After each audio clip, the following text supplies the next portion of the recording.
Here we are at the Kurtimurka railway siding. Let's have a look around.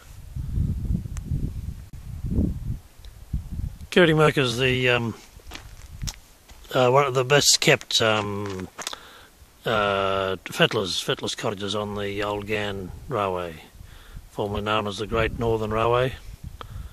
And at this siding on the interdata track, not far from Lake Eyre, there's still the desalination plant. You can see it there in the distance.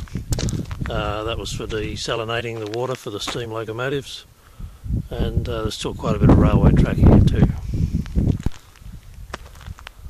This is one of the stops we make on the Lake Eyre trips via Cooper Pedy.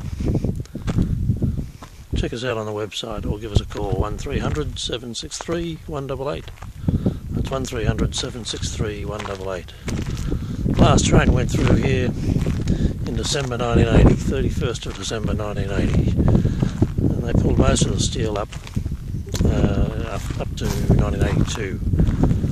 This is narrow gauge. It's a narrow gauge line running all the way from Maree. Well, it originally went from Port Augusta to Unadana, and then Alice Springs, narrow gauge between Maree and Alice Springs.